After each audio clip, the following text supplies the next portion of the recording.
Dobrý deň prajem, ahojte, vítam vás znova v programe Bez omáčky, kde som opäť s mojím priateľom, s doktorom Miroslavom Kamenským. Mirec, ahoj, zdravím ťa. Miroslav, ďakujem za pozvanie.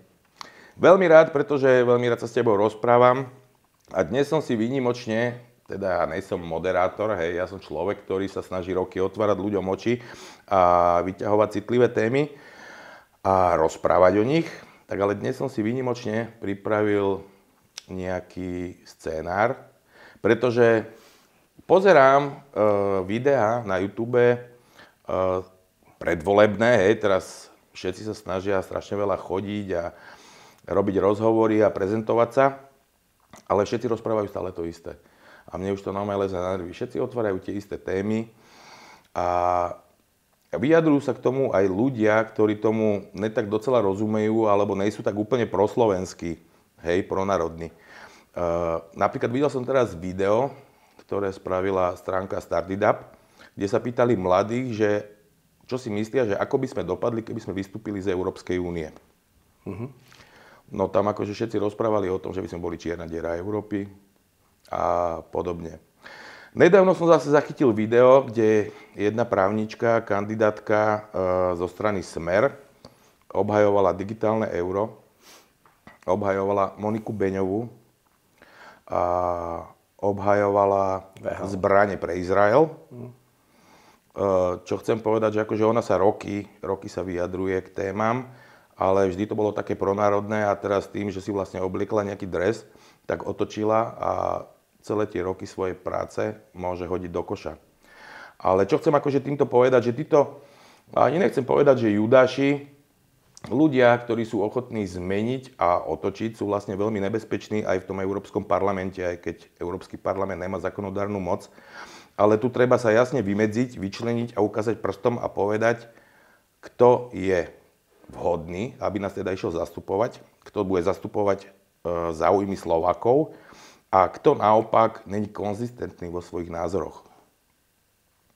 A ja považujem týchto ľudí, ktorí zvyknú otočiť už len preto, že si obliekli dres, za veľké riziko. A takýchto je tu strašne veľa. Aj doteraz v tom Európskom parlamente. My sme prišli, myslím, že v 2007 vo veľa oblastiach o právo veta. Čo si myslíš ty? Mali by sme obhajiť tie zvyšné? Ktoré nám vlastne zostali ešte? No, už je to veľmi zle s nami, treba povedať. Už dá sa povedať, že nás osekávajú aj čo sa týka tej migrácie, aj čo sa týka VHO. Ináč tam, čo si spomenal tú pani právničku, tak ona ešte aj je teda súznie aj s tou líniou VHO. Vieme, o čom sa bavíme, o tých pandemických zmluvách. A tu už je úplne otroctvo, lebo tie zmluvy vlastne vám nakoniec teraz sa ukazovalo, že zakážu vám cestovať a tak ďalej. No, čo sa týka práva veta, je nevyhnutné, aby v tejto fáze Slovenská republika mala to právo veta, ktoré už je oklieštené. Potom tá otázka, keď si sa pýtal, ale predtým si spomenul, že ľudia si vôbec nevedia predstaviť, že by sme vystúpili z EÚ. Naozaj sú tu veľké tektonické zlomy celej geopolitiky a je možné, že ak si niekto myslí, že tu EÚ bude 50 rokov, je na veľkom omyle. Po všetkých vojnových konfliktoch prichádzajú veľké preformátovania celkovo. To znamená, tá EÚ tu nemusí byť ani o 5 rokov. Možno, že nevydrží ani tých 5 rokov, čo bude teraz ten mandát europoslanca. Hej. A mne by sa páčilo aj také, ako bol tam Nigel Farage. On síce bol 4-krát, ale vždy hlasoval za ten Brexit a nakoniec sa mu to aj podarilo, hej? Čiže tá Británia vystúpila. Treba tak povedať, že nie je vhodné bezhlavo, radikálne, proste úplne akože treba to mať premyslené, pripravené ekonomicky, pripravené politicky. Úplne ideálne, keby aj naše okolité štáty, napríklad Maďarsko, Poľsko, Rakúsko, by vystúpili spoločne, aby sme teda mali nejaký istý priestor hraničný, aby sme mali istú spoločnú silu. Hej. Uvidíme potom, ako budú tieto eurovoľby 8. júna. Ak tam prídu naozaj tie pronárodní vlastnícky kandidáti, asi z 20 krajín sa to rysuje. Ak teda ľudia nepodľahnú propagande, tak poprvé, môže sa zmeniť smerovanie Európskeho parlamentu, to je veľmi dôležité, ale potom môže byť veľmi silný hlas tých europoslancov, ktorí by naozaj boli za vystúpenie z EÚ. Hej, čiže ja si osobne myslím, že ďalej, nech si ľudia nemyslia, že to vystúpenie z EÚ je nejaká katastrofa. Máme 11 silných krajín v BRICSe, osobne si myslím, a BRICS už je silnejšie ako G7 v HDP a tak ďalej. Tam 40 prihlášok je veľkých štátov, či azijské a tak ďalej. Teraz 80 miliónové Turecko dalo žiadosť do BRICSu oficiálne, hej, čiže to sú oficiálne veci, prehlásenia oficiálnych úradov akože Turecka. Turecko pochopilo, že nikdy nebude v EÚ, napriek tomu, že má 40 rokov žiadosť do EÚ, nikdy tam nebude, lebo to by ináč znamenalo rozvrat celkovo EÚ. Takisto nebude Ukrajina v EÚ, myslím v tej podobe, ako poznáme Ukrajinu. Politicky možno deklarujú nejakú Lvovskú oblasť alebo niečo také, čo ostane potom.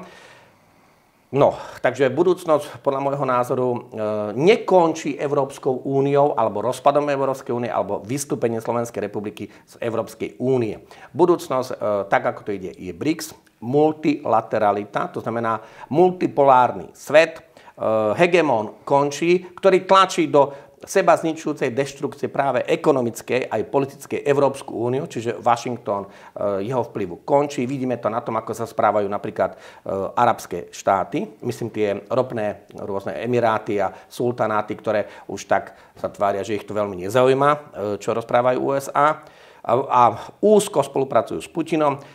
Ešte takto poviem, prečo sú tie veľké, ľudia musia troška rozmýšľať o 5 rokov dopredu. Veľké tektonické zmeny geopolitiky, a teraz bavíme sa svetovej, vyhral oficiálne Módi, jeho tá národná aliancia v Indii vyhrala. Módi je osobný priateľ Putina. Takisto si zabezpečil na ďalšie obdobie to prezidentské kreslo Xi Jinping v Číne. A to sú významní členovia BRICSu. To znamená, že oni tam majú nielen osobné priateľstva, ale aj tá politika smeruje k tej spolupráci. My tiež potrebujeme smerovať k spolupráci, lebo tu je veľký rozdiel, čo si ľudia neuvedomujú. EÚ s nami nechce spolupracovať. EÚ nám diktuje, čo máme robiť, chce nás ekonomicky, povedzme si to na rovinu, vycúcať, a čo aj urobilo za posledných 20 rokov, a hlavne chce zničiť národné štáty. Oni chcú spraviť nejakú masu, ktorá nie je možná. Hej.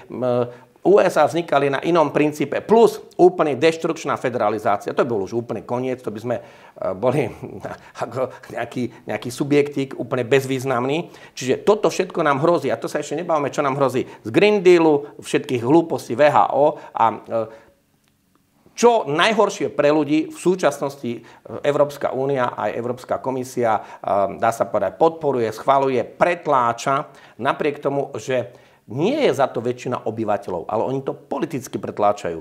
Takže vidím určite reálnu možnosť. Nič sa nestane, ja vám to takto poviem. Ja keď som bol v Gabčíkove, to nie je tak ďaleko od Bratislavy na juh, natáčal som tam veľké vodné dielo Gabčíkovo, postavili sme ho bez Európskej únie, slúži nám viac ako 30 rokov.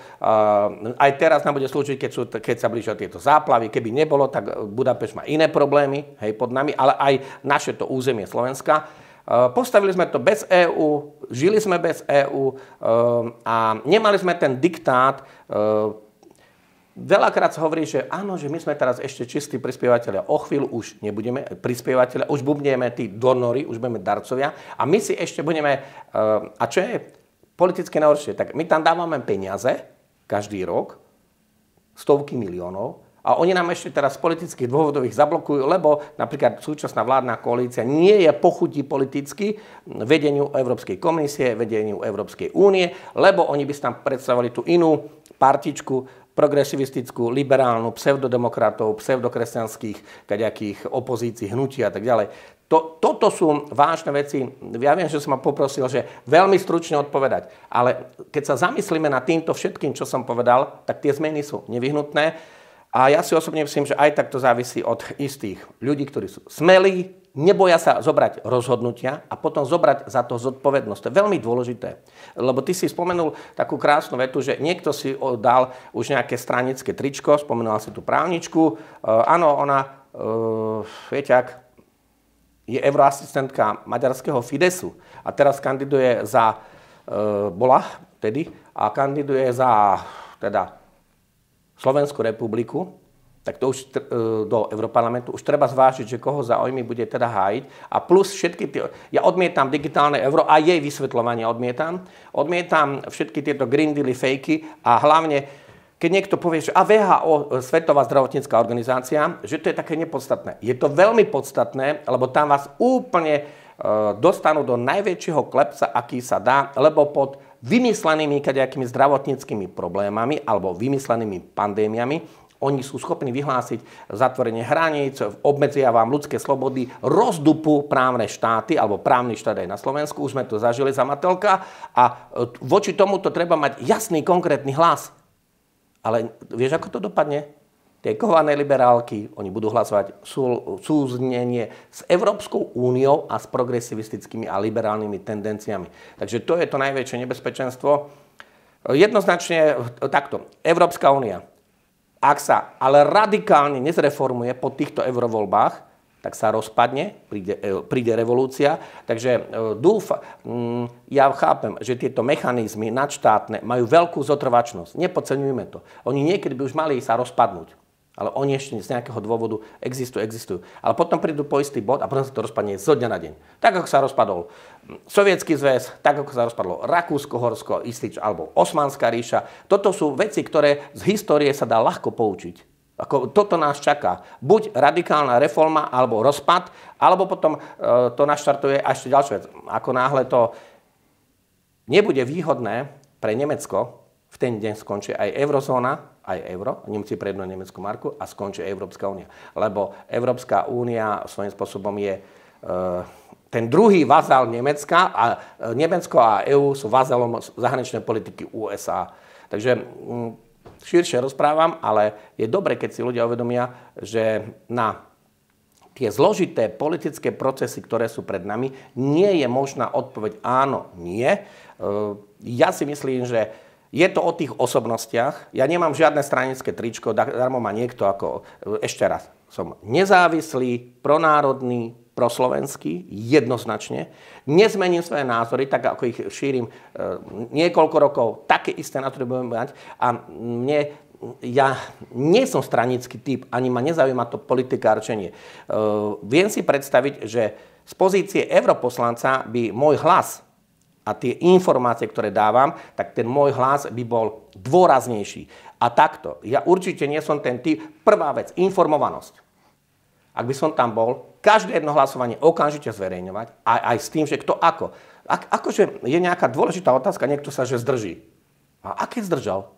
Aké zdržal? Buď si za, v tomto prípade, alebo si proti. To znamená, ak sa hlasuje o WHO, alebo teda o pandemických zmluvách, alebo o Green Deal, alebo o zákaze spaľovacích motorov a o iných nezmysloch, alebo uhlíkovej stope, alebo o všetkom, čo obmedzuje ľudí, tak ja budem hlasovať proti tomu. Ale niekto v rámci nejakej politiky, lebo sú v nejakých stranických štruktúrach, budú hlasovať za to, čo bude škodiť bežným ľuďom, lebo cieľom Európskej únie a Európskej komisie je čo? Koncentrovať politickú moc tak, aby ovládali 450 miliónov ľudí, aby doslova z nich spravili bezmocné, nazvem to politické obete, alebo politické stádo, ktoré nebude mať reálnu možnosť, nie že ovplyvniť, ale nebude mať možnosť zoprieť sa voči tomu. A tu treba, dôležitá je tá informovanosť, veľmi dôležité. A to sa podceňuje. Všimnite si, že prečo sa aj ľudia o tie eurovoľby tak nezaujímajú. No lebo jednoducho nemajú konkrétne výstupy a konkrétne výsledky. Však tá pani, ktorá je už 20 rokov v Europarlamente a v Bruseli, tak keby sa len zverejnili... Normálne Monika Beňová. No, keby sa len zverejnili hlasovania promigrantské, jej videá promigrantské, pro-LGBT agenda, celé progresivistické, liberálna agenda. Len toto, keby sa zverejňovalo, tak nie je možné, poprvé, aby ju tam Smer dal ako jednotku. To je to politikárčenie. Áno. A to je to politikárčenie, že iná politika v Bratislave, iná v Bruseli.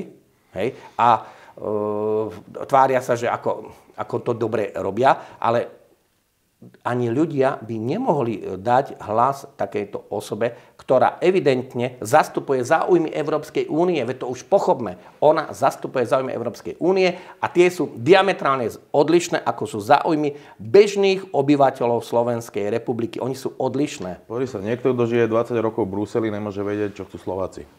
Čo sa deje na Slovensku, to je jedna vec.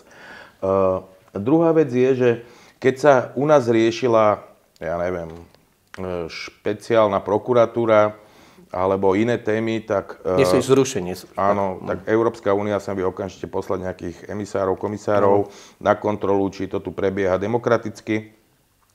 Na druhej strane poukazujú niektorí títo prozápadní politici na to, že tu sa jedná o nejakú autokraciu alebo o diktatorský režim, že sa tu nastoluje. Na druhej strane Európska únia nás chce obrať o posledné práva veta. No. Teda chce rozhodovať o nás a za nás. A asi sme nesvojprávni podľa nich, alebo ja neviem, hej, takže to není autokratický režim, hej. To je koncentrácia politickej moci, to už je brutálna diktatúra. A nebojme sa to povedať. Koncentrácia politickej moci je to isté. Hej. Ale s tým, že je to dôraz na tú diktatúru voči... Takto. Tá diktatúra Bruselu je momentálne pre tých bežných ľudí silnejšia, ako bola kedysi, nazvem to, istá forma politická diktatúry, napríklad z Moskvy. Našťastie my Slováci alebo Slovania to máme tak, že u nás to musíš, to na silu nefunguje. Hej, to sme zistili už pri tej pandémii, že možno keby to nechali bežať, že kto má teda záujem, nech sa páči, tak možno by to malo väčší úspech. Našťastie to bolo, že musíš, lebo si diskriminovaný. Slováci radšej zatnú zuby, ale na silu to proste nefunguje. A toto robí veľkú chybu aj Európska únia, preto som si istý, že tých 5 rokov, čo si spomínal, Európska únia nevydrží. Pretože oni teraz brutálne tlačia na to, aby nás pripravili aj o tie posledné zvyšky, teda nielen nás, ale aj iné krajiny, práva veta, čo nám zostali, myslím, že v bezpečnostnej politike, zahraničnej politike a... Ešte nám ostalo hranice, hej, že si môžeme teda kontrolovať. A to sa týka masovej migrácie, nelegálnej teda, ktorá rozvráti Slovensko. To ako na ceste len 1,5 miliardovej Afriky je 150 miliónov ľudí, takže to rozvráti Slovensko. No tak na Slovensku, my neviem, či aj nejsme jedna z mála krajín, kde ešte není mešita. A to tak aj zostane, to som si istý. Hovorím, čo je na silu, to na Slovákov nefunguje. A to máme šťastie, že nám títo západňari nerozumejú. Nepoznajú našu mentalitu. Na druhej strane, že oni... Videl som video, kde Monika Beňová kričí, že my tú migráciu potrebujeme, my tých migrantov potrebujeme, tu nemá kto pracovať, tak treba zvýšiť platy. To je jedna vec. Druhá vec, klesá pôrodnosť, my vymierame, tak treba zvýšiť... Podporu rodiny. Presne tak. To sa týka od bunky po akéhokoľvek cicavca, kde je prirodzené prostredie, sa množí. Tak potom treba vytvoriť nejaké pozitívne prostredie pre mladé rodiny a budú sa množiť. Jedna radosť. Absolútne presne si to povedal. Masová migrácia je len cenový dumping, to znamená, je to tlak na platy Slovákov, aby tí migranti tlačili nie na rast platov, ale buď na stagnáciu, alebo dokonca aj pokles platov, lebo migranti sú ochotní pracovať za nižšie mzdy ako Slováci a k tým cenám a k tomu, že a k tej podpore rodín. Prosím vás pekne, keď výpálnictvo Európskej únie je, že ak my nepríjmeme zo solidarity, čo je blbosť, lebo tam nie je žiadna solidarita, najprv buďme solidárni v platoch a dôchodkoch, to znamená, majme platy ako Nemci, Rakúšania, aj dôchodky ako Nemci, Rakúšania a potom sa môžeme baviť o solidarite. Hej? Ale keď nemáme, Slováci, keď nemajú také platy a také dôchodky ako Nemci, tak potom solidarita nefunguje. To je falošná solidarita. A keď výpálnictvo Európskej únie je, že 20 000 eur za jedného neprijatého migranta, počúvajte ma. Keby len tie peniaze, čo nám chcú sem natlačiť, lebo to sa bavíme o astronomických čiastkách, dali na podporu slovenskej rodiny, tak sa môžeme baviť, že nemáme žiadny demografický problém, že počet obyvateľstva, nášho slovenského obyvateľstva bude rásť. Nepotrebujeme žiadne nekompatibilné živly, ktoré sú navyše bezpečnostným rizikom. Zdravotne, obranne, štátne a hlavne to môže byť aj smrteľné riziko, lebo všade sa tá masová migrácia, teda multikulty v dôsledku je katastrofou a vymiera pôvodné obyvateľstvo. Takže keď by sme chceli byť solidárni, najprv platy, dôchodky a potom sa môžeme baviť o nejaké otázky. Kým toto nefunguje, odmietam akúkoľvek solidaritu, s cudzými ľuďmi. Ešte raz, prepáčte, ja musím byť solidárny so Slovákmi. Ja v Európarlamente budem hlasovať pre Slovákov a nie predsa pre migrantov, lebo to je choré, že naši ľudia sú obmedzovaní a tí tu robia 40 rokov, a tí sú obmedzovaní na úkor nejakých prišľadcov z nejakých pseudohumanitárnych alebo humanistických dôvodov. To sa ukázalo, že toto nefunguje, táto migračná politika nefunguje, takisto ako nebude fungovať Green Deal, spalovacie motory a podobne, to som si istý na 1,000,000%, proste nebude to fungovať. Ďalšia vec je, že títo migranti, oni sem neprišli ani sa učiť, ani pracovať, hej, oni tu vytvorujú, tak to vidíme vlastne všade v Európe, takže to fungovať nebude. Ale čo som chcel povedať k tomu právo veta. Toto je nápad pre niekoho, kto sa tam dostane aj skutočný vlastenec, takže dúfam, že aj pre teba. My, ne že by sme mali teraz sa rozprávať o tom, že či máme odovzdať nejaké právo veta v nejakej oblasti, my by sme sa mali rozprávať o tom, aby sme ich získali naspäť. Tak. Pretože my sme boli uvedení do omylu, hej? Áno. Pretože to bola mierová organizácia Európska únia, ideme teda hospodárske spoločenstvo. Áno. A zrazu sa z toho stáva diktatúra, ktorá vlastne zneužíva to právo veta, ktoré sme my vlastne v dobrej viere odovzdali. Takže my sa poďme rozprávať o tom, aby nám to právo veta v niektorých oblastiach vrátili, aby sme z toho vyťažili, aby sme si ich zobrali naspäť. Pretože my sme suverénna a svojprávna krajina. Chceme byť. Lebo tú suverenitu nám ťažko ubrala Európska únia. Minimálne v tých... Ale stále sme, alebo teda tvárime sa, že sme, aj keď akože v praxi de facto to nefunguje. Ale de jure sme akože stále suverénny štát. Na papieri. Inak sa spýtam. Ľudia, ktorí zažili, dajme tomu rok 1980, myslíte si, že Slovensko v roku 2024 je viac suverénne ako Československo v roku 1980? Akože porozmýšľajte ekonomicky. Mali sme ropovody, plynovody, nemuseli sme dávať žiadne sankcie. V podstate naše výrobky, keď sme boli konkurenceschopné, sme vyvážali aj do Južnej Ameriky, aj do Ázie, aj do Afriky. Továrne sme stavali po celom svete. Ten kapitalistický systém, ktorý je ale založený na dlhovom systéme, to je systém na dlh. Hej. On si žije nad pomery. To tiež nie je do nekonečna možné. Hej, či nadpomery, ja som veľakrát povedal, že ja som za to, aby začalo normálne ekonomické hospodárenie aj Európskej únie, aj na Slovensku. Predsa nie je možné, aby len tak vyhodila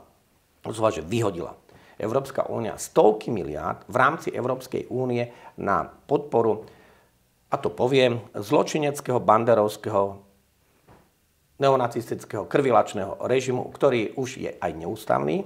Lebo je tu jedna paralela, čo sa tento Volodymyr Zelenský naučil od našich, povedal by som politikov, vieš aká.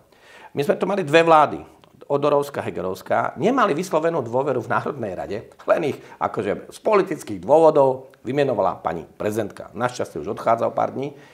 A všimni si, čo chcem povedať, vláda, ktorá nemá vyslovenú dôveru v parlamente, a Slovenská republika je parlamentná republika, nemôže robiť dôležité ani zahranično-politické rozhodnutia, ani dôležité iné rozhodnutia. A oni suverene robili rozhodnutia. Aj navonok, napríklad aj voči tej vojne na Ukrajine, aj s tým vojenským materiálom za desiatky miliónov eur. A oni robili rozhodnutia, ktoré kde je 7 ústavných analýz, alebo ústavnoprávnych analýz, ktoré hovoria, že tie veci, napríklad, či už predtým robil Naď, minister obrany, a tie ďalšie, že nemá to oporu v ústave, keď tá vláda nemá vyslovenú dôveru v Národnej rade. Ona bola len vymenovaná. A tento Volodymyr Zelenský, jemu funkčné obdobie skončilo 20. mája na Ukrajine, definitívne nie je prezidentom. Ústava Ukrajiny hovorí 5 rokov, bodka, nič iné. A potom je tam presne ten odsek 103, alebo článok 103, 111, ktoré vysvetľujú jasne, keď skončí jemu funkčné obdobie, tak jeho právomoci zanikajú a ústavne, na základe ústav ako konštitúcie Ukrajiny, prechádzajú na predsedu tej Verchovnej rady, to je Najvyššia rada Ukrajiny, ukrajinský parlament, tam je momentálne predseda Štefánčuk, alebo ak chceme speaker, a on je momentálne v zmysle konštitúcie Ukrajiny jediný človek, ktorý má prezidentské právomoci.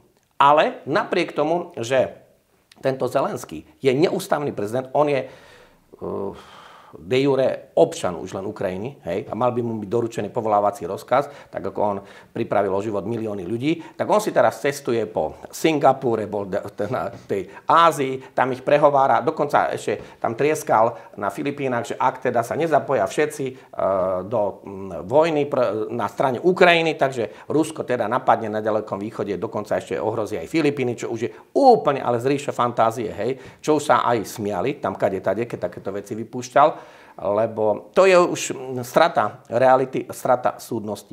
Takže ja som vždy aj za to, aby sa dodržiavalo to právo. To je veľmi dôležité. Ako náhle my sa dostaneme z tej právnej roviny na politickú cestu, a toto spravila Európska únia. My máme základné dokumenty, aj Európsky dohovor o ľudských právach a slobodách, máme základnú chartu základných práv EÚ, máme normálne dokumenty, máme Amsterdamskú, Lisabonskú zmluvu, máme proste všetko. A oni si vyťahujú z toho len to, čo im je vhodné a na to, čo majú dodržiavať právo, nemyslia a oni rozhodujú politicky. A toto je chyba. Poprvé, rozpadlo sa úplne medzinárodné právo verejné. To asi nepotrebujem nikomu vysvetľovať. Za posledných 60 rokov Američania si robia, čo chcú, bojujú si, kde chcú, po celom svete. Ak niekto iný, v podstate vidíte, čo robí teraz aj Izrael, a vidíte, ako sa k tomu napríklad stavia Európska únia, alebo napríklad ako sa stavajú k tomu aj niektorí európski predstavitelia, ja myslím teraz prezidenti alebo predstavitelia vlád členských štátov EÚ, že ako sa k tej vojne stavajú, to už nie je žiadna obranná vojna. V tejto fáze to už nie je žiadna obranná vojna, to už je v podstate čistka územia pásma Gaza. Hej. Už inak sa to akože nedá nazvať. A aj tam by mali byť mierové dohody a to, čo vlastne hlása... To je ďalšia vec, kde Monika Beňová vlastne vykrikuje, ako to je jediný národ, ktorý je napadaný zo všetkých strán a ako treba pomáhať Izraelu. Tam oni... To je strašne jednoduchý postoj, ako to ona povedala. Síce Izraelcov je 9,5 milióna, ale tých, povedal by som, Palestíncov je tiež značné množstvo a znova, ide tam o špinavé peniaze. Ide len o to pobrežné pásmo Gazy, to je tých 365 km štvorcových, menej ako Bratislava územie a ide o tie plynové polia, ktoré sa nachádzajú v tej pobrežnej línii. Ako náhle by Gaza alebo Palestína mala toto pobrežné pásmo, tak by mala nárok na tie, tam sa bavíme o desiatkách, možno stovkách miliárd dolárov ako produktu z toho, že oni budú ťažiť ten plyn, ktorý tam evidentne je. Lebo keď toto zanikne, to pásma Gaza, myslím akokoľvek, tak ešte ostáva palestínska samospráva a tá už nemá prístup k Stredozemnému moru. Všimni si, že zase dvojitý meter. Takže tí, čo sú v pásme Gaza, sú Palestínci. A tí druhí Palestínci, ktorí sú v rámci toho Izraela, v strede Izraela, tak tí druhí Palestínci, to sú iní Palestínci? Nie, nech sú iní. Akože spamätajme sa, že zase ide len o ten plyn, ide o tie špinavé peniaze. Hej? Tí Palestínci, ktorí sú v rámci Izraela, a ešte takto vám poviem, ani ten Izrael nie je kompaktný. V tých 9,5 milióna obyvateľov Izraela je 2 milióny Palestínčanov. Hej? Aby to bolo akože jasné. Takže ak to pôjde týmto smerom, tak tam je tiež vnútorný konflikt, vnútorné pnutie a dokonca aj množstvo Izraelčanov jednoznačne sa vyhlasuje také niečo, že sú proti tomu, ako sa vedie táto vojna a sú proti politike izraelského premiéra Benjamina Netanyahu a sú krvavo potláčané tie protesty. A to sa nebavíme, že ako sú tie protesty potláčané v USA alebo v Európskej únii. Myslím, ja nezastávam sa ani Palestíny, ani Izraela. Aby toto bolo pochopené. Jasne. Ja som slovenský, proslovenský, pronárodný, ale odmietam to, aby niečo, čo už vôbec nie je obrannou vojnou, tak aby, dá sa povedať, tam za pár mesiacov je mnohonásobne viacej mŕtvych civilistov ako na Ukrajine za 828 dní vojny. Mnohonásobne viac. Akože bavíme sa o civilistov. 70% tých obetí sú ženy a deti. No. Alebo dokonca aj viac. A tiež je nesprávne to, že niekto vyhlasuje, že aj to dieťa je teda terorista alebo budúci terorista. To je zase otázka osvety, otázka výchovy, otázka vplyvu toho prostredia tej spoločnosti. Lebo aj v tomto smere úplne Európska únia zlyhala. prevalcovali Európsku úniu aj v politike, ale aj normálne v bežnej spoločnosti prevalcovali patologické, úchylné ideológie, všetky gender a pohlavné a neviem čo všetko možné a sociálne kadejaké a všetky LGB a tak, YZ. Toto je presne to, čo rozvráti rodinu, rod, národ, rozvráti to a potom ťa môžu ovládať. Ako náhle je silná rodina, ako náhle je silná, nielen muž, žena, deti, to je tá rodina, ale potom je silná rodina ako, by som povedal, okolo. Tak, ako to bolo kedysi, že bola viacgeneračná rodina. A potom je silný rod, potom je silný ten národ, tak Európska únia nemá šancu. Lenže teraz v paneláku ľudia nevedia, kto tam býva. Jasné. Vedľa. Absolútne súhlasím. Ja som si teraz pozeral, alebo už pred minulým dielom, čo sme spolu natáčali, som si tak na internete pozeral, že kto je Miroslav Kamenský, pozeral som si videa, čítal som komenty. No to ma zaujíma, čo ideš povedať. Zachytil som tam aj viac komentov a teda je to vec, kde akože ľudia píšu, že ale kde bol doteraz Miroslav Kamenský, tak kde bol doteraz Miroslav Kamenský, pretože ja som našiel videa z 2023, myslím, že nejak úplne málo videí z 2022, až 22 a toto by bolo možno dobré aj vysvetliť tým ľuďom, že kde bol doteraz Miroslav Kamenský. Ja som advokát, hej, to znamená, poskytujem právnu pomoc, to znamená, že som advokát zapísaný Slovenskej advokátskej komory, normálne to licencovaná živnosť, mám advokátske skúšky, samozrejme, mám skončenú právnickú fakultu, to je 3. stupeň vysokoškolského vzdelania, mám titul JUDr. Ja som už nemohol počúvať tie klamstvá, ale aj to, čo bolo pri tej vymyslenej pandémii, lebo už vedia, že to je zle a dokonca už som nemohol počúvať ten nátlak. Už vtedy to bolo hrozné, ako rozdupávajú právny štát. Toto všetko musíte a dokonca ten, kto sa teda dal opíchať, tak ten sa mohol túlať po celom svete.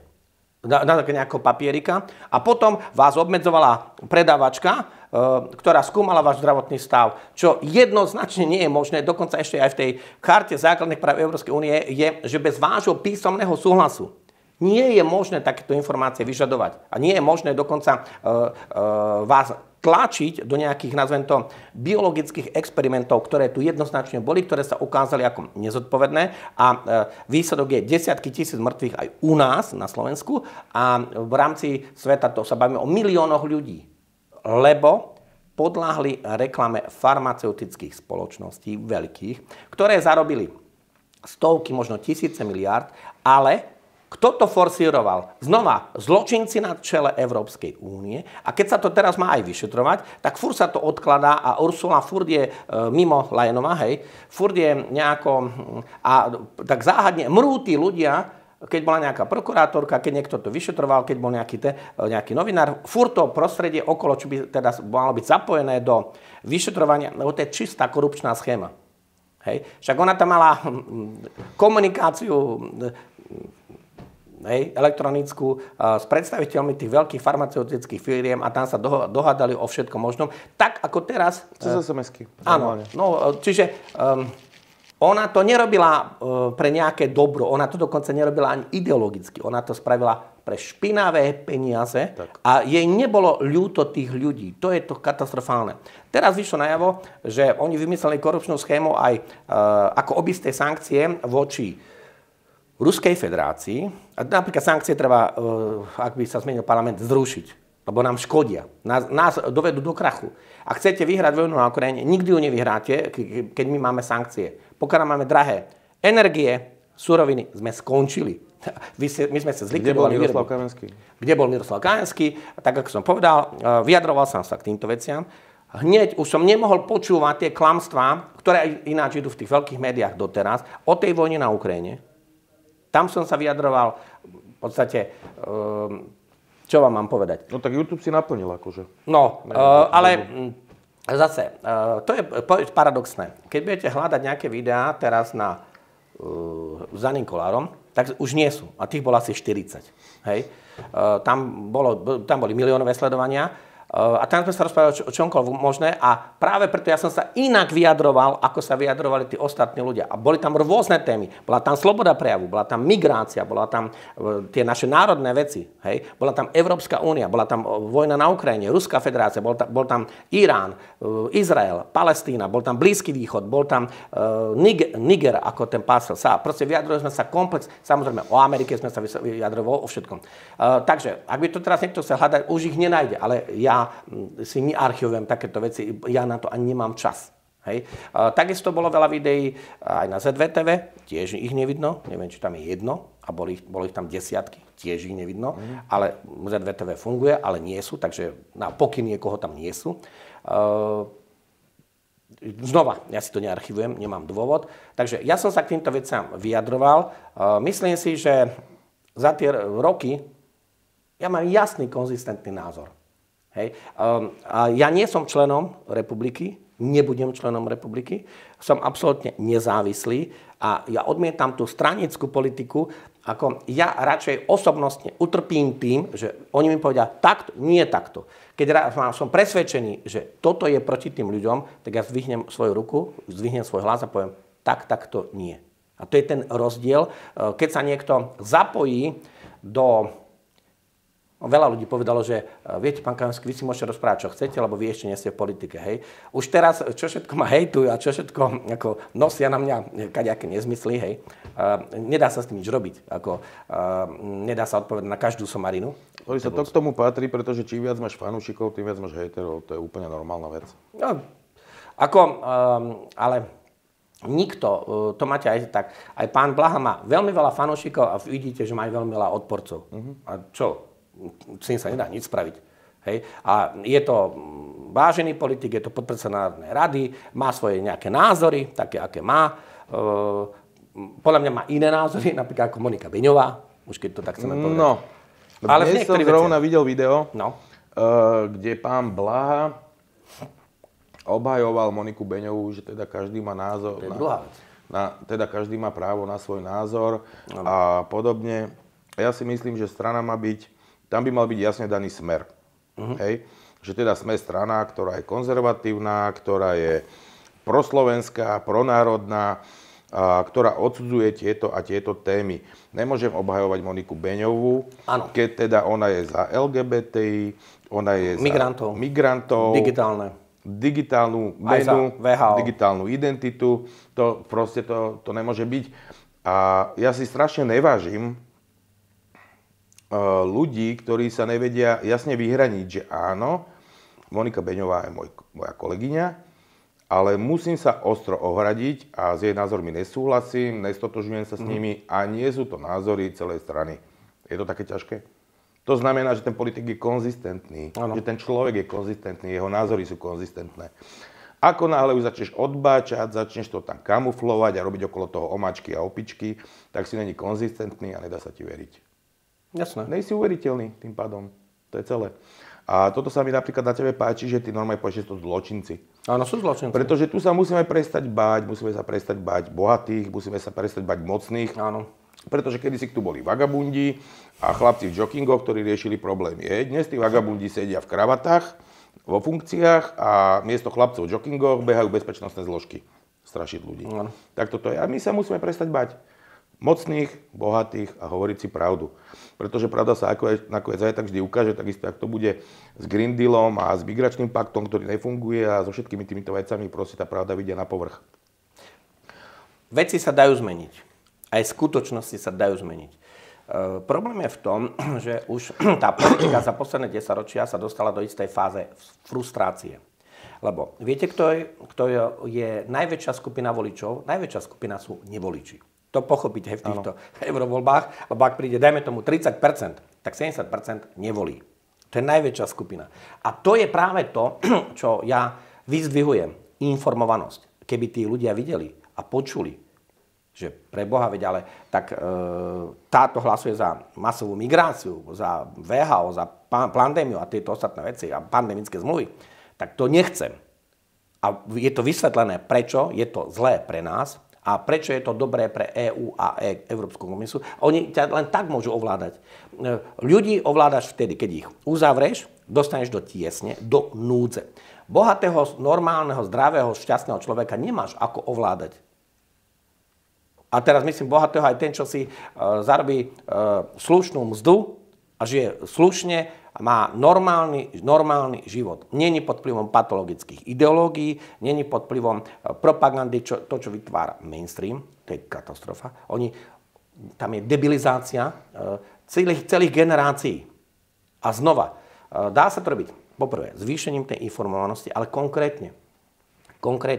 Lebo najhoršie je to, že sú isté politické strany, ktoré majú v názve, že národná. Ale to je to posledné, čo je s nimi národné. To ostatné, keď sa pozriete, tak zistíte, že sú to isté obchodné spoločnosti. Znova, informovanosť, ľudia, ktorí sa neboja o tom rozprávať a tá informovanosť potom musí sa naozaj urobiť to rozhodnutie. Toto je strašne dôležité. Tam netreba vymýšľať nejaké nové schémy. Ako náhle je takých ľudí viac, tak potom sa dá zmeniť právny režim, dá sa dokonca zmeniť zákon o voľbách, dá sa zmeniť nastavenie ekonomiky, najdôležitejšia otázka.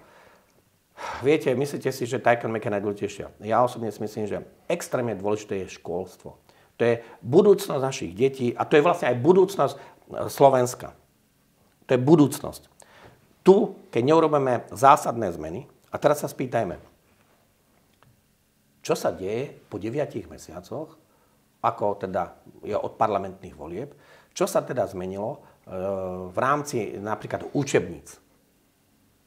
Zlepšilo sa to? Tu školstvo akože úplne zlyháva, to súhlasím. No a to nemôže byť, že o koalícii, lebo môžeš urobiť kompromisy pri nejakom životnom prostredí, že či tam budú výskumy o Medveďovi alebo Bocianovi, OK, a vôbec množstvo tých vecí a tých štúdií zaplatených je nie že fejkových. Pre Boha, tak krávy s nami žijú, alebo konie milióny rokov, myslím na Zemeguli, hej, oni nevznikli posledných 1000 rokov a Zemegula to vždy prežila a zrazu krávy, konie a neviem čo všetko možné prdia, tak spôsobujú akože znečistenie a ekokrízu a všetky negatíva. Je to nezmysel. Pritom jedna sopka v Indonézii, keď vybuchne, tak má väčší dopad na to životné prostredie a celkovo na ekológiu ako všetky živočíchy na Zemi. A je jeden krásny taký obrázok. Je stádo kráv, veľké. A potom na porovnateľnej ploche je fotovoltaika, akože to životné. Ak si naozaj niekto myslí, že tie krávy viacej znečistujú životné prostredie, oni vlastne reprodukujú hnoja, všetko a tak ďalej, hej, a dodávajú vám zase mäso a tak ak si niekto myslí, že tá fotovoltaika je ekologickejšia, tak sa mýli. Ak si myslí, že budúcnosť je to, že my zastávame luky, namiesto stáda kráv, tam budeme mať, nazvem to stáda tých fotovoltaických panelov. Takže fotovoltaika podľa teba neprospieva pôde? Ona neprospieva v našom, keď si to bude niekto robiť na Saharskej púšti, aby si mi rozumel, kde sú ľudoprázdne oblasti typu Alžír, Egypt, Líbia, ale ľudoprázdne, hej. Tam taká Líbia má 13 miliónov obyvateľov a 1,7 milióna kilometrov štvorcových, tak tam si to môžu dávať, hej. Akože. Ale počuje, príde jedna piesková búrka, príde jeden ľadovec a je to všetko rozmlátené. Hej. Fotovoltaika, s výnimkou, keď je na strechách, ale celkovo na nejakom prostredí, ja som to porovnal, lúka, kravy, chovanie, akože výroba a v podstate podpora živočíšnej výroby. A potom podpora fotovoltaiky na lúke je katastrofa. To znamená, ideme opačným smerom. Lebo to je nielen tak. To bola ironická otázka. No však, veď, ale sa rozprávame o úplných blbostiach. Ako niekto si musí uvedomiť, nechápe, tak to... že tie fotovoltaické panely musí to recyklovať. A veľa kto to musí vyrábať a veľakrát z 1000 kilometrov sa dovážujú na to suroviny, komponenty a tak ďalej. A tá výroba tiež nie je až taká ekologická. Ani to recyklovanie je také ekologické. Ale pre nich, no takto, však keď oni, ako vás dostanú do núdze, do tiesne, tak zakážu vám živočíšnu výrobu, zakážu vám poľnohospodárstvo, normálne, rastlinnú výrobu a povedia, No a budete žrať larvy, červy, hmyz, tá blbosti, hej, čo vôbec nie je vývojovo zlučiteľné s nami. Akože celá tá politika momentálna Európskej únie je kontraproduktívna, súhlasím. Teraz chcú zaviesť jednotnú daň. Áno. Pre celú Európsku úniu. Tak ja neviem, máme rovnaké platy v celej Európskej únii? Či zase to vyžerie iba východná Európa? Áno. Pretože celkovo pohľad Európskej únie na východnú Európu je taký, že my tu máme najmenšie platy. Áno. Nekvalitné potraviny, druhotriedne, treťotriedne. Hej, keď si ideš nakúpiť do Rakúska, tak máš o mnoho lepšie, zdravšie a kvalitnejšie potraviny ako u nás. Ďalšia vec je, že my tu máme strašne veľa zeme. Hej, máme tu pôdu a my si nosíme z druhého konca sveta rajčiny. Áno. Vieš, proste to sú úplne šialené veci, kurence a to sú úplne šialené veci a celé to to je tiež antiekologické, lebo toto chcem vysvetliť. Ak tá Európska únia je taká strašne, že ekologické a ochrana životného prostredia, zrušte zbrojárskú výrobu, prestaňte podporovať vojnu, tam ušetríte najviac na všetko možnom, aj na uhlíkových stopách. A potom prestaňte dovážať či už cibulu, alebo cesnák, alebo zemiaky z druhého konca zemegule. Lebo vy proste tam buďte konzistentní. Hej? Napríklad ja som asi jediný človek, ktorý si nikdy nič neobjednal z Číny. Pritom viem, že ľudia, ja viem, áno, obal na telefón tu stojí 30 eur na taký dobrý a z Číny tam vyjde euro 50 alebo koľko, hej. Lenže keď vidíte, čo všetko sa preváža tými kontajnerami napríklad z Číny alebo aj z tej juhovýchodnej Ázie, teraz mnohé tie kontajnery nemôžu ísť, takto, čínske môžu ísť aj cez to Červené more, lebo čínske, ruské, tí jemenskí husivia púšťajú. Ale ako náhle je to nejaké iné, to znamená, čo je troška spojené buď s USA, s Izraelom, tak tie nie, tie musia oboplávať celú Afriku. Hej. A to je o minimálne 10 dní dlhšie a znova uhlíková stopa, znova znečistenie životného prostredia, znova spotreba, neuveriteľná spotreba paliva. Oni tam, kde môžu mať v Európskej únii najväčšie úspory z hľadiska životného prostredia, environmentalistiky, tak to nerobia. A tam, kde môžu ľuďom najviac ublížiť, ale najviac ľuďom ublížiť v potravinách, v slobodách, normálnej výrobe, v normálnom živote, tak tam vás tlačia do... však len ten plyn, alebo tá ropa. Tak my tu máme 50 rokov naťahané plynovody, ropovody, to je najčistejšia preprava na tie objemy, ktoré potrebujeme. A to sa bavíme o malom Slovensku. Hej. To isté. Nemecko malo 2 tie plynovody Nord Stream a tak ďalej na 110 miliárd kubíkov. Ich spojenci to vyhodili do vzduchu a prevážajú sa teraz z druhého konca zemegule. Dobre, že chýba zdravý rozum, to akože v Európskej únii to môžeme úplne uzavrieť. Áno. Celé toto smerovanie kontraproduktívne, ako si povedal, vraciame sa naspäť. Dobre, ďalšia vec je, že minulé voľby do Európskeho parlamentu sa prevalilo, že do toho zasahoval známy pán Soros. Myslíš, že to môžeme očakávať aj teraz? Určite áno. Ale však... Toto je zlomové obdobie asi áno. Takto. Ja zase nie som naivný, však ja si kampaň financujem sám, to znamená, čo si ja zaplatím, to mám, čo si nezaplatím, nemám. Samozrejme, financuje sa to cez účet, transparentný účet republiky, aby to bolo vyjasnené. Akože, hej. To znamená, že ja posielam sumu na transparentnú republiky, oni to uhradia. Tak toto funguje. Hej. Dokonca, ak je to nejaká väčšia suma, uzatvára sa darovacia zmluva, uverená notárom, ide to akože týmto smerom. Aby to bolo legislatívne v poriadku. Áno. Ja nie som naivný v jednej veci, že tie milióny, ktoré majú či už vládne strany, alebo tie veľké parlamentné opozičné strany, ja sa im nemôžem rovnať. Teda som sa vrátil k tomu Sorešovi, že tie peniaze, ktoré sú tam, možno, že oni sa aj na obidvoch tých brehoch, hej? Lebo ty sa raz dobrú povedal jednu vetu, že aj tak majú hore spoločného pána, ale nemyslím toho najvyššieho, ale ja myslím toho ekonomického pána, ekonomicko-politického pána. A nie som naivný v tom, že keď vidíte tisíce billboardov, keď vidíte tisíce reklám, keď vidíte tú masívnu propagandu, tu je nerovno, to je disproporcia, nevyváženosť v tom, že neexistujú žiadne rovnaké podmienky. Napríklad taká strana víťazná, ktorá dostala 30 miliónov za voľby, tak tie má iné možnosti investovať do tej seba propagácie.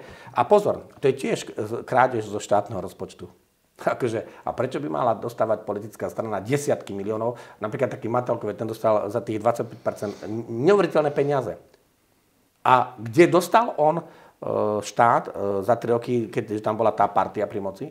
Do strašnej situácie. Ľudsky, morálne, zdravotne, bezpečnostne po všetkých stránkach a plus rozdúpanie právneho štátu.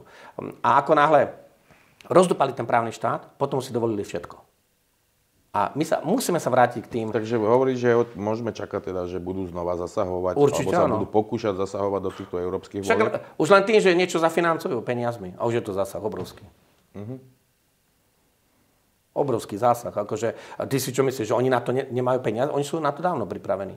Určite, súhlasím. A cez tie peniaze, už len jedna vec, máš peniaze, tak si dáš spraviť nejaké hollywoodské video PR a to video ešte potom niekto zaplatí a objavuje sa 20 000 krát niekde na sieťach. To nie je zasahovanie? To je najväčšie zasahovanie. Lebo aj toto, celý systém náš politický nie je dobre nastavený. Ja dlhodobo hovorím roky. Zmena politického systému, myslím teraz zákon o voľbách, zákon o politických stranách a vôbec náš volebný systém nie je v poriadku. Absolútne súhlasím. A to sa všetko dá zmeniť, ale už aj doba pomaličky dozrieva. Ako boli rok 1848, 1918, 1945, 48, bo tam bola 45 skončila vojna, tam sa zmenili veci, 48 u nás prišiel víťazný február, ale bol to normálne jasný prevrat, hej. A potom taká kvázi spravodajská revolúcia tajných služieb v 89. A už sme dlho, aj v rámci tej Európskej únie, aj Slovensko, aj v rámci teritória strednej a východnej Európy, už sme dlho bez nejakých zmien. Už tie zmeny prichádzajú z východu, lebo tam vojna sa prehrá. Myslím teraz, Európska únia prehrala ekonomickú vojnu, Ukrajina úplne v troskách, v rozvalinách. Hej. A aj to je katastrofa. Prečo ja nemôžem povedať niektoré iné informácie o tej vojne na Ukrajine a o vzťahu k Rusku a tak ďalej do veľkých médií. No lebo to je nemožné. Lebo tí, čo sú tí finančníci, čo to tam držia, tak tí nepripustia tento iný názor. Takže milióny ovplyvnia aj tieto voľby. A ja nemám nič, na takéto niečo, aby som ja si dovolil to financovať v porovnaní s tými veľkými hráčmi. Hej. Ja môžem hovoriť o tých myšlienkach, o tej rozhodnosti, ale zase netreba sa vzdávať, netreba byť frustrovaný, lebo ani Ľudovič Štúr, ale ani Hurban Hodža nepatrili medzi oligarchov na Slovensku. Boli to národní buditelia, mali odvahu, veľmi dôležité odvahu, nemenili, nekolaborovali s tou štátnou uhorskou mocou. Hej. Vedeli sa postaviť za tie záujmy veľakrát bežných ľudí. Navyše publikovali, navyše pôsobili, napríklad týchto, čo som spomenul, tak to bolo evangelické prostredie, ale boli tam aj katolické, významní kňazi, lebo vtedy tam bola tá inteligencia, tak toto bolo. A myslím si, že aj teraz prídu zmeny, musia prísť nové osobnosti, lebo to je toto, kde smeruje Európska únia, je cesta do pekla pre bežných ľudí. Pár jednotlivcov, ktorí budú v nejakej EK, Európskej komisii, a pár ľudí, ktorí s tým budú kolaborovať, tak tí na tom budú profitovať a budú si tam dohadovať veľké kšefty so zbrojárskymi koncernami, s farmaceutickými koncernami a my budeme trpeť. Ale keď tam bude stovky ľudí, ktorí to vedia pomenovať a ktorí hlasujú proti tomu a ktorí... Lebo tam veľmi dobre si povedal, áno, europoslanec nemá zákonodárnu legislatívnu iniciatívu alebo možnosť, právomoc, ale tam sa hlasuje o rôznych rezolúciách. A pri tej tvorbe tých rezolúcií je veľký rozdiel, či tam budú progresívci, liberáli a tak ďalej. A ten, kto je vyslovene prounijný, tak či chce alebo nechce, automaticky sa stáva protinárodný. Lebo tam sú rozdielne záujmy. Už to pochopme. Pochopme jednu vec. Stále, keď vám niekto rozpráva zdravé jadro Európskej únie, únia, už to pochopme. Ciele, záujmy Európskej únie sú diametrálne odlišné, ale diametrálne odlišné od záujmov bežných obyvateľov Slovenskej republiky. Oni sú doslova v rozpore. Už len v tom, že chcú požrať národný štát. Už len v tom, že Európska únia nariadi kravy prdia, tak ideme likvidovať to a to. Živočíšna výroba je škodlivejšia, ako keď tankery idú okolo celého sveta, alebo keď idú veľké kontajnerové lode okolo sveta. Na hlavu. Dá sa teda podľa teba reformovať Európska únia, alebo teda si za vystúpenie alebo zotrvanie v Európskej únii, za reformu Európskej únie, alebo ako to máš ty? Musíme počkať na toho 8. júna, ale myslím, v rámci celej Európskej únie 8. júna sú voľby, hej, 24, končia 9. lebo tie voľby, eurovoľby sú od 6. do 9. júna. 9. júna budeme vedieť výsledok celkovo v Európarlamente. Budeme vidieť, akí sú tam ľudia. Podstatné ešte toto. Vy síce môžete uveriť, že nejakí, nazvem to, súčasní vládni kandidáti, tí kandidáti za tie vládne strany, že oni sú proslovenskí. To nie je, že oni zvrtnú. Tam je jasná politika prounijná. Hej? Tak ak tam budeme mať veľa takýchto, a oni budú, prounijná politika znamená progresivisticko-liberálna politika, antinárodná.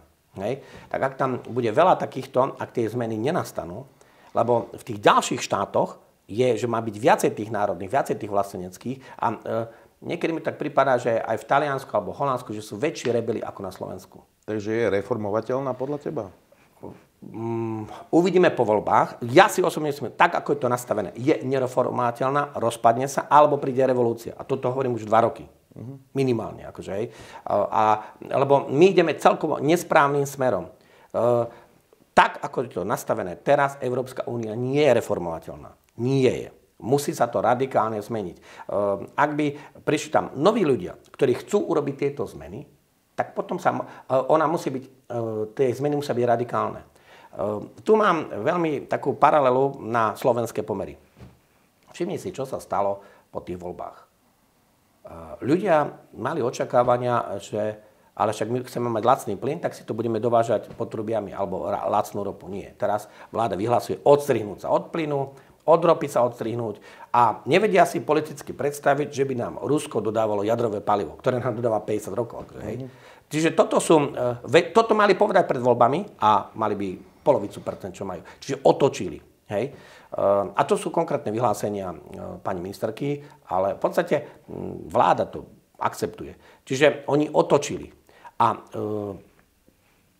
keď tu sa otočia tieto veci, tak ani my sa nereformujeme. Na domácej našej vnútroštátnej pôde tu nie je predsa možné, aby niekto, alebo teda inak to poviem, aby nikto neniesol zodpovednosť za 10 000 mŕtvych, ktorí boli štátnou mocou násilím donútení opichovať sa a majú z toho zdravotné problémy a následne potom zomreli. A štát sa tvári, že nič. Ale potom, ako tí ľudia nezabudnú. Ako to je, teraz je taká eufória, ale príde to účtovanie. A ja som povedal, jediné šťastie tých progresívcov, liberálov je to, oni nemajú charizmatické osobnosti. To sú tam všetko obchodníci. Hej? A keďže sú tlačení veľkými peniazmi, tak široká propaganda im zaisťuje isté volické percentá. Ale nemajú charické. Nedaj Bože, že by niekto prišiel na čelo liberálov alebo tých progresívistov, ale že charizmatické osobnosti, ktoré vyburcujú tých ľudí ich ideológiou, tak sme hotoví. Lebo toto je jediné šťastie, že prečo sú oni takí, neschopní. Sú neschopní. Sú neschopní, akože, hej. A len problém je v tom, že napriek tomu, že sú neschopní, tak ja som počul jednu dobrú vetu. A povedal ju pán minister Kaliňák, že ale Robert Fico by si, vážim si Roberta Fica ako politika z jednej veci, nie je jednoduché 4-krát vyhrať voľby a pôsobiť v tých veciach. Myslím teraz že to vôbec nie je jednoduché. On musí vedieť, ako sa tie voľby vyhrávajú. Znova je to naštartované tak, ako to je. Prajem mu čím skôr uzdravenie. Je to katastrofa, čo sa stalo. Takže nech ma tu nikto z ničoho nepodozrieva. Odsudzujem atentát na Roberta Fica. Ako to je jednoznačné. Nech si niekto myslí, môjim ideologickým odporcom sú progresívci, liberáli, pseudodemokrati takzvaní, lebo to nemá nič, oni sú totalitári a potom aj tí, by som povedal, pseudokresťanské kadejaké hnutia, to sú náboženskí obchodníci s vierou. Z Európskej únie si odišiel, dobrá veta Roberta Kaliňáka, odtiaľ si odišiel, ani si nedokončil k Robertovi Ficovi a už si pri kresťanskom... Áno, lebo to chcem vysvetliť. A oni vtedy povedali, pán Kaliňák povedal, my sme síce mohli po tom atentáte vyhlásiť mimoriadny stav a rýchlo tie veci spraviť, ale to by si vraj akože pán Robert Fico neprijal. A kedy chcete spraviť tie veci? Veď predtým oni, aby si udržali už veľakrát neústavným spôsobom moc, tak opakovane predĺžili rôzne mimoriadne stavy. Hej? A čo to znamená? To znamená, že v tom období inak môžeš legislatívu si upraviť. Toto chcem povedať. To znamená, nepotrebuješ mať 6-mesačné a neviem koľko mesačné rôzne čakacie lehoty na vládne návrhy, potom hento, toľko čítaní. Oni majú dosť legislatívcov, myslím ako na ministerstvách, ľudia, ktorí vedia tvoriť právne normy, ktorí vedia tvoriť zákony a zmeniť, doslova, že zmeniť veľa vecí na Slovensku sa dá. Nie je vôľa. Toto chcem povedať. Tam nie je vôľa zmeniť tie veci. Z nejakého dôvodu im to vyhovuje, alebo potom je tam ten zámer, alebo potom možno, že aj neschopnosť. Alebo potom sa venujú iným veciam. Vieme, ktorým. No. Európska únia je reformovateľná podľa teba? V tejto forme nie je reformovateľná. Keď sa ma spýtaš 10. júna a uvidíme, kto tam bude a bude po prvom hlasovaní, tak potom uvidíš, že či sa zmenili tie pomery. Ak sa nezmenia pomery v Európarlamente, nie je reformovateľná. To akože sa tu nebavme. Preboha, to je digitálne, ekonomické, ekologické, akékoľvek iné dopravné, palivové otroctvo, ktoré nás ruinuje. Veď oni nám zobrali vodu, pôdu, prse, všetko. Ešte nás chcú úplne osprostieť ideologicky, dostať do úchylných ideológií, ktoré rozvrátia rodinu, rod, navláčia nám sem patologicky migrantov a potom nás budú ovládať. Zobrať všetky práva? No zobrať, však to je zase ten právny štát. Dobre, keď sa tam nič nezmení v tom vedení... Áno. Niečo sa zmení, ale neočakávam také veľké zmeny. Sám by som bol prekvapený, ak by bolo takých ľudí, ako som ja, tam väčšina. A rozhodne by vystupovali, podstatné je začať vystupovať za národné štáty. A už tam je obrovská disproporcia. Ako náhle tí ľudia riešia a debatujú a schvaľujú veci, ktoré sa týkajú Európskej únie, sme skončili.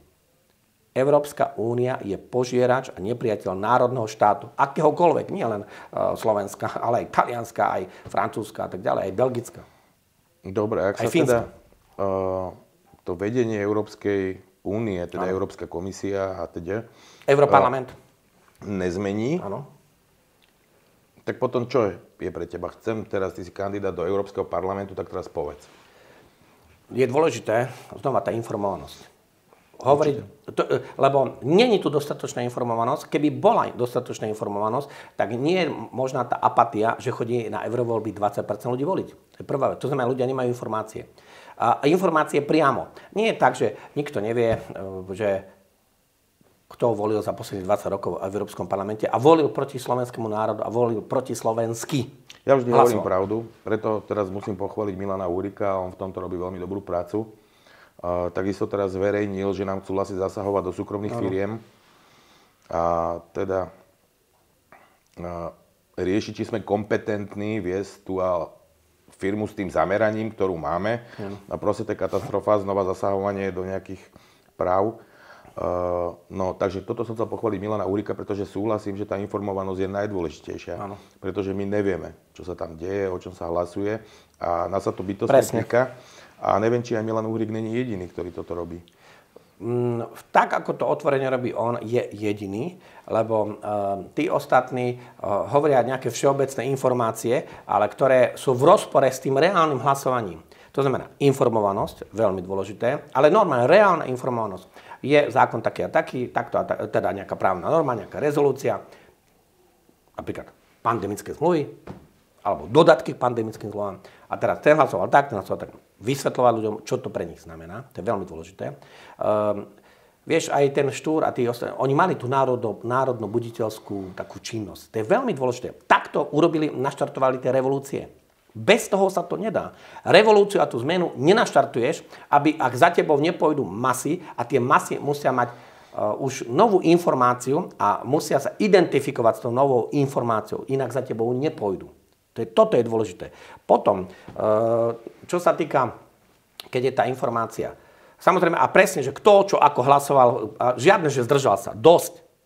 Tam je to jednoznačné. Odbúrať viac ako polovicu všetkej administratívy, ktorú má Európska únia, vyčistiť, tam 40 000 ľudí robí akože, za nehorázne platy.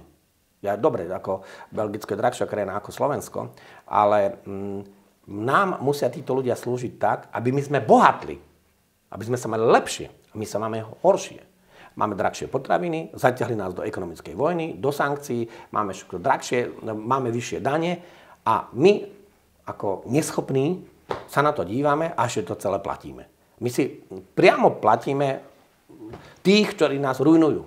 Dobre. Čiže odbúrať tú administratívu, to je tiež voľt a to sa dá.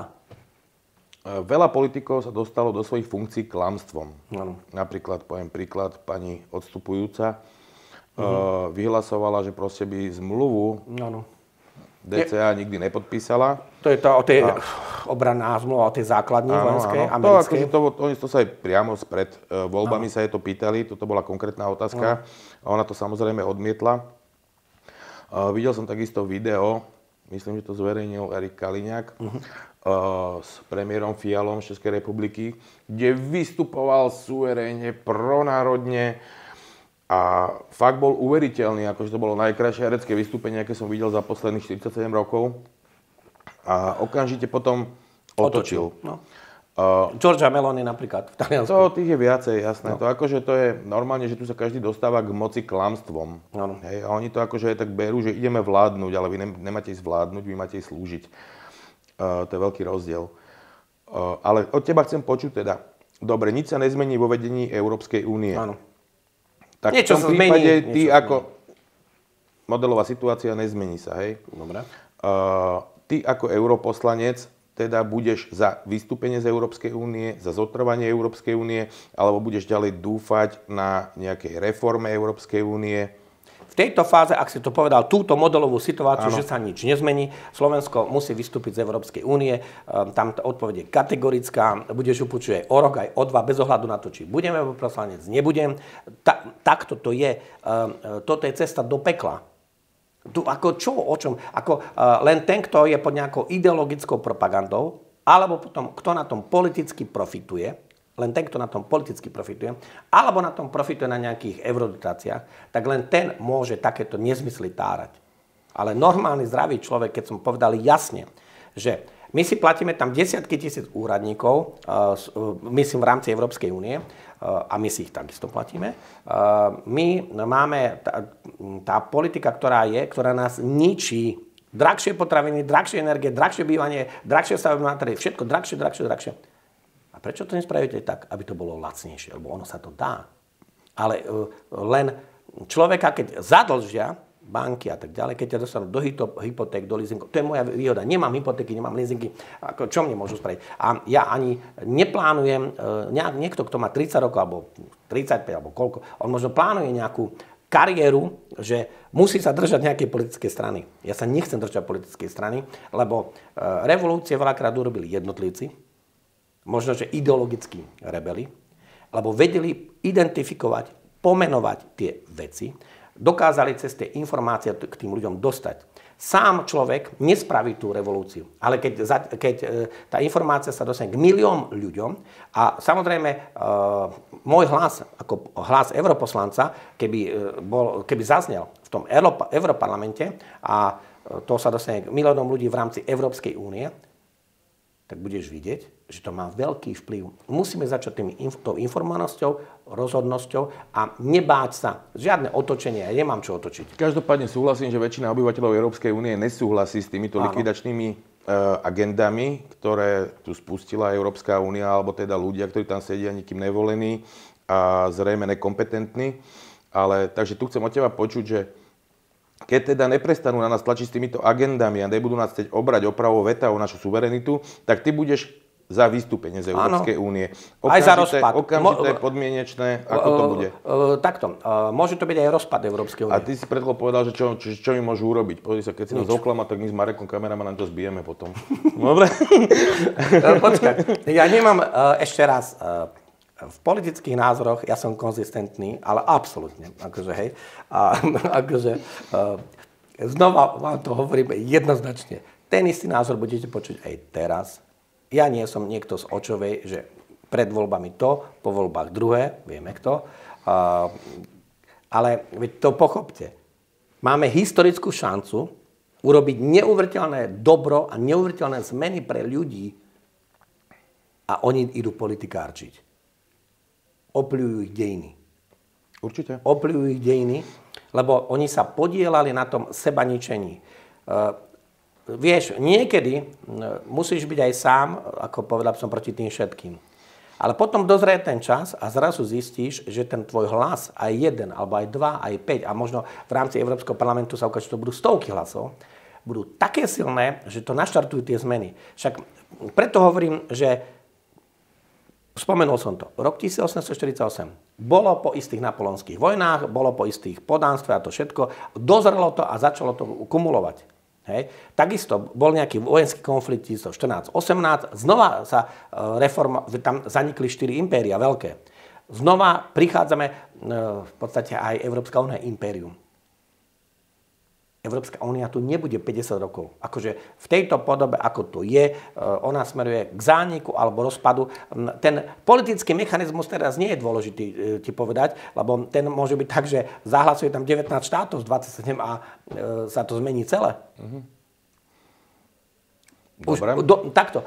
Oni ešte budú smerovať, ak sa tam dostane táto progresívno-liberalistická partia. Viete, oni sa tam dostanú ako určite. No, tak oni to budú smerovať ešte k tomu väčšiemu šroubovaniu. Lebo čo nám hrozí? Nám hrozí reálne toto.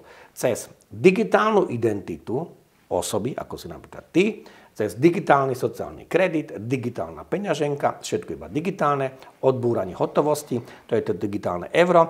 Už bude CBDC, to je Central Bank Digital Currency, to je tá digitálna mena Európskej centrálnej banky vo Frankfurte nad Mohanom v Nemecku. Tak oni jedným klikom ťa odstavia. Jedným klikom. Ja som sa odstavil sám. Ja už oficiálne nič nevlastním, takže som sa pre istotu sa odstavil sám. A keď spravili ešte tak dávnejšie, že sa má prepisovať, teda má sa platiť za prepis auta podľa výkonu, čiže podľa koní, tak ja som chcel kúpiť koňa a chcel som si vypýtať ešpezetku na jedného koňa. Takže akože so mňou, alebo s ľuďmi, ako som ja, toto bude veľký problém. Ale vieš, že tie kone sú znečisťujúce podľa EÚ. Lebo živočíšna výroba, to choré, čo je v myslení a v tej politickej ideológii vedenia Európskej únie a Európskej komisie o tom, že prírodné veci, ako je živočíšna výroba alebo rastlinná výroba, ktoré sú tu milióny rokov, takže sú teda škodlivejšie ako výbuch nejakej sopky, alebo sú škodlivejšie ako napríklad, že sa preváža z jedného konca zemegule na druhý niečo, alebo že oni podporujú vojnu. Však som za ekológiu, zastavím vojnu, zastavím dodávky. Nepochopili sme to. A to sa nemusíme rozprávať, toto akože to vôbec... 2 roky by bolo po vojne, keby Európska únia nezačala to tam povedať. Sa, keby Európskej únii, keby my sme boli zástupcovia Európskej únie a začne sa nejaký konflikt na Ukrajine, tak my ako prvý prídeme s rokovacím stolom, hej, takže to sa nemusíme rozprávať. A bolo by po vojne. A tým pádom by sme boli niekde ekonomicky inde. Tým pádom by nešli sa dá aj vyhrážať jednej aj druhej strany, že pokiaľ vy nebudete súhlasiť a budete to tlačiť do tej vojny, čo je nebezpečné a môže to dopadnúť veľmi zle, tak my sa pridáme na tú druhú stranu. My chceme mier, hotovo. Konec. Oni o toto vôbec nemali akože záujem. Dobre. Otázka. Dovolím si, že z týchto vlasteneckých strán budú súperiť 3, hej? To je Smer, SNS a Republika. Zabudol som na niekoho? Asi ne. Inak sa ťa spýtam.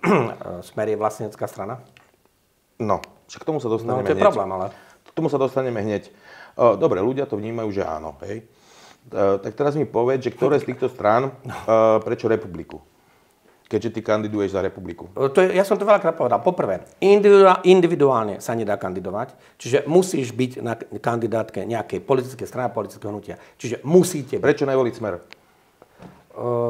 Že prečo? Takto, že prečo buď ja nevolím, alebo prečo ja som Prečo ľudia nemajú voliť Smer? Prečo si majú vybrať Republiku a potom sa dostaneme k tomu, prečo teba? Smer nie je vlastenecká strana z jednoduchého dôvodu, lebo keď tam má trikované liberálky, myslím tie kandidátky na europoslankyne a tie dve, Beňová, Lašáková a Neveďalová, a tie dve sú v Europarlamente, v podstate oni teraz zvrtli, majú tam pár videí, že aké sú pronárodné, neviem čo všetko možné, ale ich politické výsledky sú jasné. To je klamstvo, to sa nemusíme rozprávať. Ale však ja už aj teraz čítam, však mne píše denne stovky ľudí, dosť, že nestiaham to čítať, ale stovky ľudí mi píše, ako ich pani Ľahčáková sklamala, lebo teda obhajuje digitálne euro, potom povedala, že VHO a tak ďalej, že to je také, že to nie je dôležité, hej.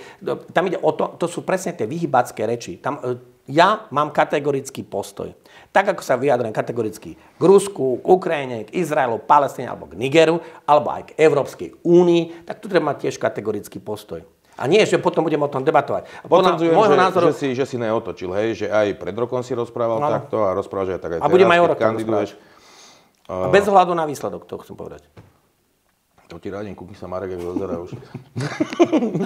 Dobre, takže Smer, jasne, áno, toto je úplne... Veľa ľudí ma kritizuje, že prečo ja kritizujem Smer. Ľudia, ja kritizujem politiku. Áno. To je to podstatné. A ale je dôležité ukazovať osobnosti. prstom a hovoriť si pravdu. Ja to hovorím stále. Netreba sa bať nikoho, netreba sa bať strán, moci, peňazí, nikoho. Treba si hovoriť pravdu. Takže áno, súhlasím, aj teraz som pozeral rozhovor. A ešte dobre, že si nespomenul Hlas, lebo to už je liberálna strana, hej? Úplne to som sa tam bal hodiť. Dobre. Do toho košíka nákupného. To som sa tam bal hodiť. Dobre, prečo nevoliť SNS? Prečo uprednostniť Republiku? Poprvé, bavíme sa teraz o eurovoľbách. Výborne.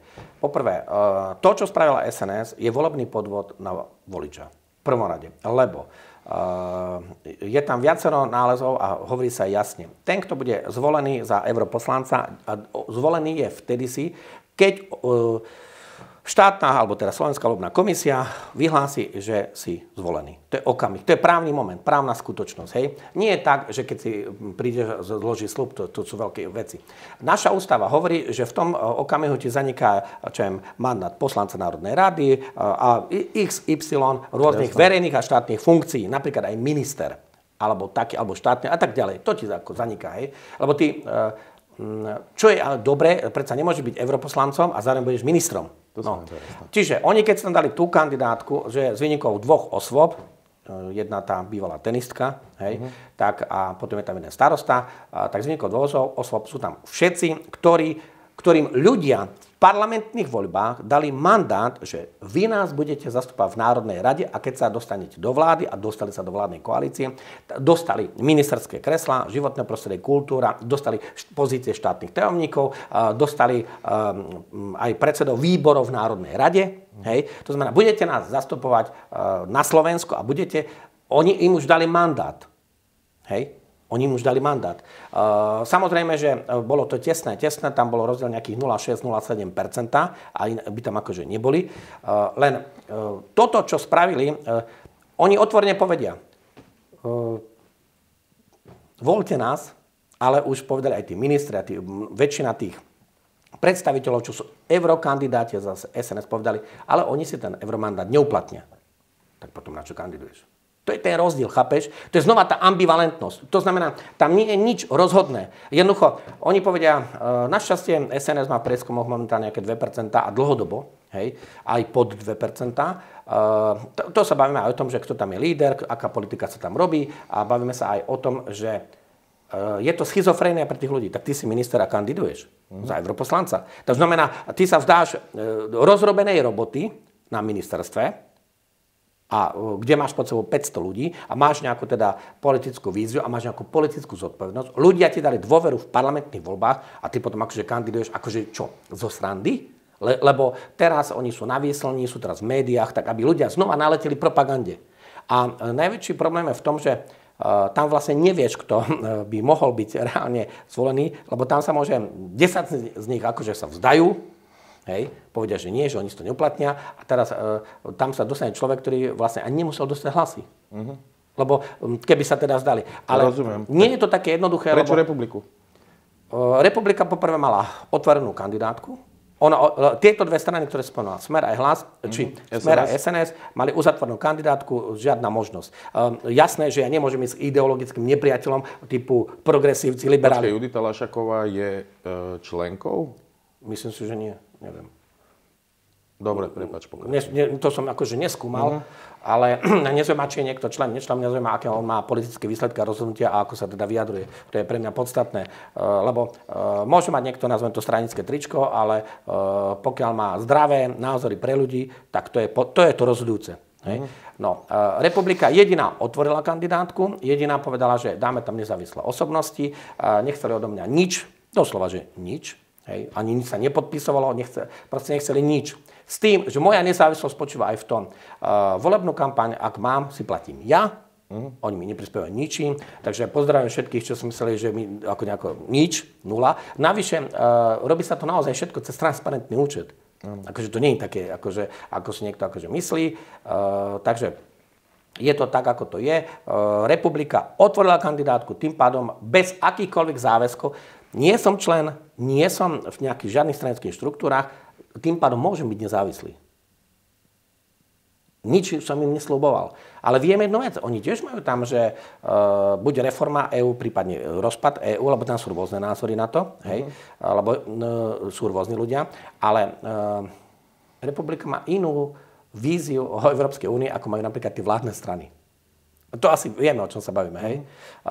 Tam aj my sme proti tomu, ako to ide. Európska únia smeruje pre bežného človeka do pekla. A jedine nejaký taký, buď hore, čo má na tom politický záujem, alebo niekto, kto s nimi obchoduje, to sú tí druhí politickí obchodníci, alebo potom, ktorý je tak politicky poslušný, že takto kýva a všetko plní a tak ďalej a pomaličky ho varia ako tú žabu a on už potom bude uvarený. Hej. No a ja môžem mať iné názory aj na či už činnosť republiky, alebo aj na nejaké dejinné udalosti a tak ďalej. Ale toto treba pochopiť. Ľudia, veľký omyl, čo nastal. Ale vy nevolíte stranu, volíte konkrétnu osobnosť. Už to pochopme.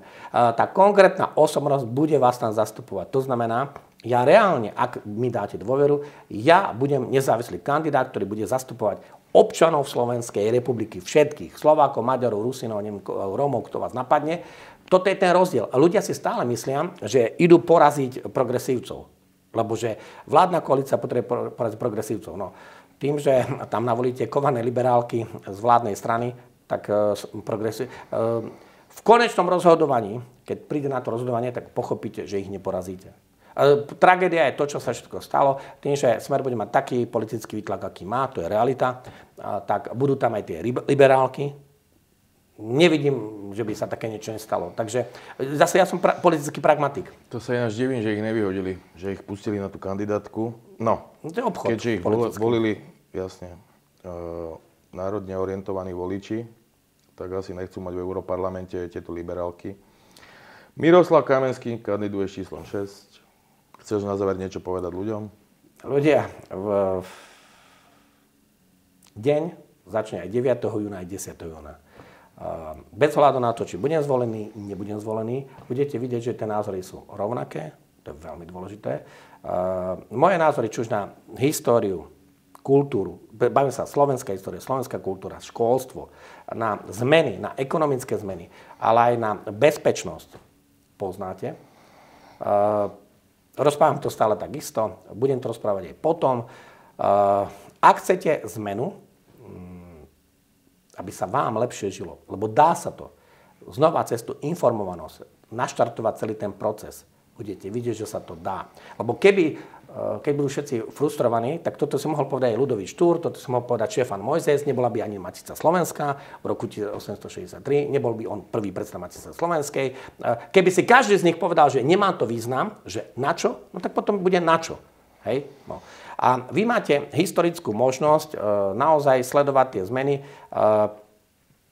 Dajte šancu, uvidíte. A budete vidieť jednu vec. Pronárodný, proslovenský, pre záujmy bežného človeka. Toto budeš počuť o rok, o 2, o 5 rokov a bez ohľadu na to, kde sa ja politicky alebo nepoliticky budem nachádzať. Takto to je. Prosím, kružkujte číslo 6 na kandidátke hnutia Republika. Republika má síce číslo 11, ale moje číslo je teda číslo 6. Ak chcete, aby som tam bol, je potrebné to zakružkovať, bez toho sa jednoducho nedá. Akože povedal by som, že prekružkovať. Slováci, Ste skvelí ľudia. Ja si veľmi vážim napríklad Mirko, že mi dal túto príležitosť, že môžeme sa takto porozprávať. Asi ste si aj všimli, že máme iné názory, ktoré by nemohli zaznieť v mainstreame. Mainstream by to nedovolil takýto rozhovor.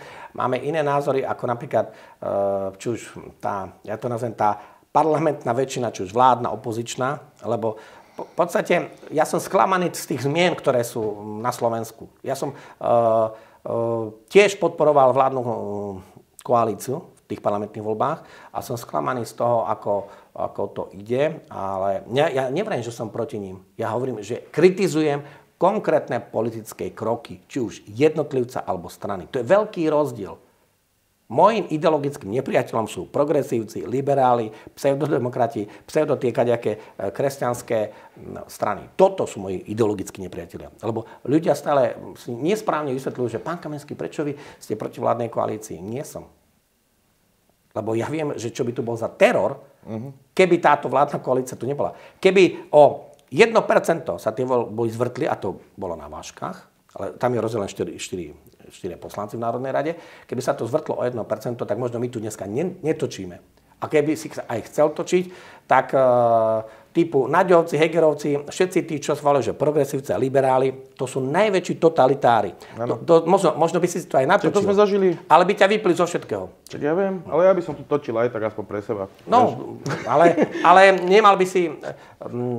Bez tých informácií sa to nedá. Preto hovorím, že napríklad informácia z pléna Európarlamentu, keď tam povieš veci a bude ťa počuť milióny ľudí, lebo to sa teda prenáša a ľudia sa viac o to zaujímajú a budú počuť aj tí ostatní ľudia. Treba ľuďom otvoriť nové myšlienky, nové priestory a sme na revolučnej vlne. Keď chcete nasadiť svojho informátora do Európskeho parlamentu, Miroslav Kamenský, číslo 6. Mirec, veľmi pekne ti ďakujem. Ďakujem, Miroslav. Teším sa. Majte sa krásne, ďakujeme, že ste boli s nami. Dovidenia, čaute, ahojte.